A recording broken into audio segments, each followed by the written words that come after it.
Press the bell icon on the YouTube app and never miss another update. हाँ जी बच्चों, तो अब हमने जो पढ़ा है कनकेव मिरर के बारे में, अब हम उस कनकेव मिरर के ऊपर हम कुछ न्यूमेरिकल्स लगाते हैं और देखते हैं कि हमारा कंसेप्ट कितना क्लियर हुआ। ठीक है, तो मैंने एक न्यूमेरिकल लिया और एक क्वेश्चन है कि इफ ए ऑब्जेक्ट, अगर एक कोई ऑब्जेक्ट है जिसको प्लेस रख दिया in front of concave mirror, concave mirror के आगे मैंने उस ऑब्जेक्ट को रख दिया। ठीक है, कितने पे? At 10 centimetre.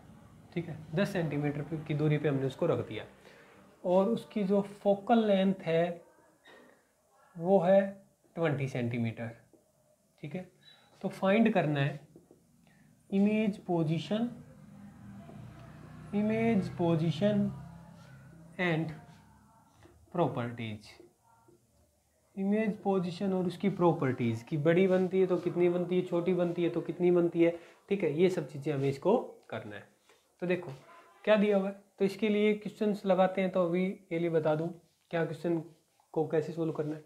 जो निचोड़ होगा वो देखें, U, V, F और R, ये 4 वेरिएबल्स इनके अंदर यूज होते हैं। U का मतलब होता है ऑब्जेक्ट डिस्टेंस, U का मतलब होता है ऑब्जेक्ट डिस्टेंस। ठीक है, V का मतलब होता है इमेज डिस्टेंस, छोटा f का मतलब होता है फोकल लेंथ और इस बड़े R का मतलब होता है रेडियस ऑफ कर्वेचर। ठीक है, ये 4 वेरिएबल्स हमारे यूज होंगे। ठीक है, U, V, F और R। ठीक है, ये 4 वेरिएबल्स हमारे यूज होते हैं। ठीक है, तो देखते हैं, लगाते हैं। तो इसने कहा कि कोई ऑब्जेक्ट रखा गया वो 10 सेंटीमीटर पे है।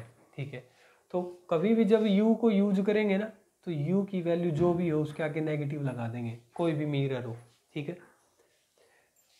अगर कनकेव की बात चली हुई हो, कनकेव मिरर की बात चली हुई हो तो V को भी नेगेटिव रखना है, छोटे f को भी नेगेटिव में रखना है और R को भी नेगेटिव में रखना है। ठीक है, और अगर बात आ जाए कॉन्वेक्स मिरर की तो U तो नेगेटिव हमेशा ही होएगा, V को पॉजिटिव लेके चलना है आपको, F भी पॉजिटिव लेके चलना है और R भी पॉजिटिव लेके चलना है। ठीक है, ये अगर साइन कन्वेंशन याद है तो बिल्कुल आसानी से अब ये क्वेश्चन हो जाएंगे। कनकेव के अंदर तो सारे नेगेटिव में आएंगे ये 4 वेरिएबल्स और कन्वेक्स में U तो नेगेटिव होगा और सारे क्या आएंगे पॉजिटिव। तो इसका मतलब U जो ऑब्जेक्ट डिस्टेंस होएगी वो हमेशा कैसी लेनी है, नेगेटिव में। ये ऐसे अगर आपको याद नहीं होते तो ऐसे बेसिक से याद कर लीजिए। हमने पढ़ाया छोटी क्लासेज में, ये एक्सिस होती थी जहाँ पे ये एक्स एक्सिस की पॉजिटिव वैल्यू होती थी और ये नेगेटिव वैल्यू। तो इसका मतलब ये अगर मैं इसको ऐसा कंसीडर कर लूँ कि ये समथिंग इस तरीके से है। ठीक है, तो जितनी भी ऑब्जेक्ट हमने देखा कि ऑब्जेक्ट को हमेशा यहीं इसी साइड बिठाते थे, इस साइड बिठाते थे, तो मतलब ये नेगेटिव पोजीशंस है। ठीक है, तो अगर पोजीशंस अगर हमारी इधर है, इस साइड है, तो सारी नेगेटिव लेके चलनी है और अगर उधर आती हैं तो पॉजिटिव लेके चलनी है। ठीक है, तो चले देखते हैं, अब इस पे लगाते हैं हमारी बात। देखो अब सोल्व करते हैं इसको। तो इमेज अगर मिरर, तो इसको सोल्व होता है मिरर फॉर्मूला से। मिरर का क्वेश्चन हो तो मिरर फॉर्मूला लगता है जिसका फॉर्मूला होता है 1/f is equal to 1/v plus में 1/u। ठीक है, ये फॉर्मूला होता है। तो देखो अब क्या क्या दे रखा है क्वेश्चन में, उसको उठाओ। हमको दिया हुआ है U 10 सेंटीमीटर, U कितना दिया हुआ है 10 सेंटीमीटर और U को क्या लगा लो अपने आप, नेगेटिव। ठीक है, फोकल लेंथ कितनी दी हुई है, focal length 20 centimetre, concave mirror है तो ये भी कैसे लगा लिया, नेगेटिव में। तो जब हमारे पास 2 वेरिएबल्स दिए हुए हैं, तीसरा हम आसानी से निकाल सकते हैं। कैसे निकालोगे, देखो मैं इसको सोल्व करके ऐसे भी लिख सकता हूँ, इज इक्वल टू 1/v। इसी फॉर्मूले को मैंने मॉडिफाई कर दिया, 1/v कर दिया। हमारे पास वैल्यू है 1/f, इसकी वैल्यू कितनी है 20, तो माइनस का 1/20 माइनस 1/u, u की वैल्यू कितनी है 10 और माइनस माइनस क्या हो गया प्लस और इज इक्वल टू 1/v। ठीक है, एलसीएम ले लो। मैंने इसका 20 एलसीएम ले लिया तो यहाँ पे कितना रह गया, माइनस में 1 और यहाँ कितना रह गया प्लस का 2 इज इक्वल टू 1/u। इसको सोल्व करूँ तो कितना आया 1/20 इज इक्वल टू 1/v। ये वैल्यू आई है 1/v और मुझे चाहिए v की वैल्यू, मतलब इसको रिवर्स कर देते हैं तो कितनी आई 20 सेंटीमीटर। ठीक है, तो v की वैल्यू हमारी कितनी आई 20 सेंटीमीटर।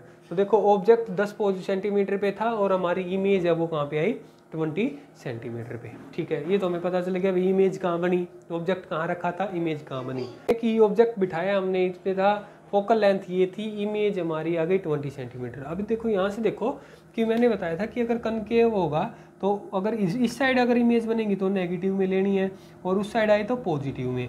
इसका मतलब v हमारी कहाँ आई है पॉजिटिव में। ठीक है, v हमारी कैसी आई है पॉजिटिव में। देखो v20 आई है जबकि ऑब्जेक्ट बिठाया था यहाँ और कनकेव लेके चले हुए हैं। इसका मतलब वो कौन सी प्रॉपर्टी है 6th वाली कि ऑब्जेक्ट को कहाँ रखा हुआ होगा बिटवीन p एंड f के बीच में रखा हुआ है वहाँ से। और वहाँ मैंने प्रॉपर्टी पढ़ी थी कि बिटवीन p और f के बीच में होना तो हमारी इमेज होती है वो बड़ी बनती है मैग्नीफाइड।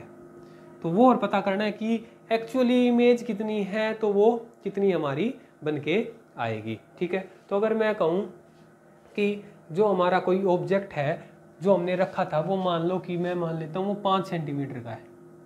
ठीक है, 5 सेंटीमीटर का ऑब्जेक्ट की हाइट है। ठीक है, तो जब भी ये निकालना हो कि हाइट मुझे निकालनी हो, हाइट ऑफ इमेज, वो डिस्टेंस होती है जिसको v मानते हैं, ये हाइट है हमारी और जिसका फॉर्मूला होता है h डैश अपॉन में h is equal to minus में v/u। h डैश अपॉन में h is equal to minus में v/u। प्रत्येक मिरर के लिए ये वाला फॉर्मूला लगेगा।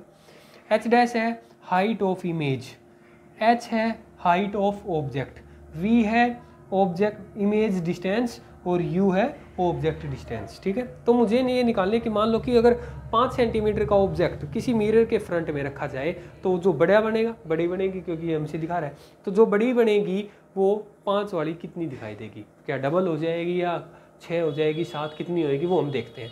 ठीक है, तो h डैश ये मुझे निकालनी है। h मैंने कहा है कि इस एग्जाम्पल में मान लो कि h है 5 इज इक्वल टू माइनस में v/u और v की वैल्यू कितनी है अभी हमारे पास आई है 20। ठीक है, और u की वैल्यू कितनी है, u देखो u की वैल्यू माइनस का 10 और इससे ये हमने काट दिया। ठीक है, सोल्व कर लो अब।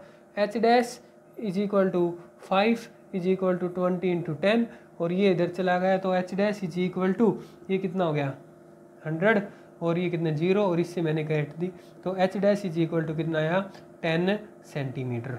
h डैश हमारी क्या थी, h डैश थी हमारी इमेज की हाइट और h हमारी क्या थी ऑब्जेक्ट की हाइट। तो देखो ऑब्जेक्ट की हाइट 5 थी और इमेज की हाइट हमारी कितनी आई है 10 सेंटीमीटर। ठीक है, तो ये एक न्यूमेरिकल था जो कि हमने पूरा कंप्लीट बता दी कि एक में ही के अंदर हम कैसे क्या निकाल सकते हैं। ठीक है, फिर से देख लो एक बार। ऑब्जेक्ट डिस्टेंस हमको गिवन थी, फोकल लेंथ हमको गिवन थी, मिरर फार्मूला हमें पता है कि जनरली ये मिरर फार्मूला होता है।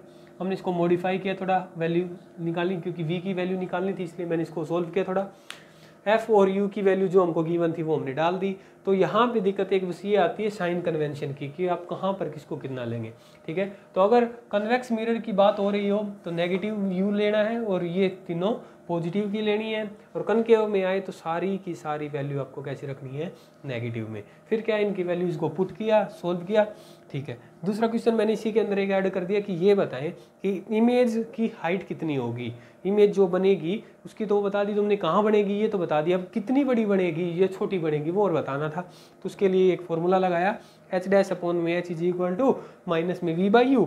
h डैश हमारे क्या है इमेज की हाइट और h हमारी क्या है ऑब्जेक्ट की हाइट, v क्या है इमेज डिस्टेंस और u क्या है ऑब्जेक्ट डिस्टेंस। और इसको सोल्व किया और पता चला कि कितना हुआ।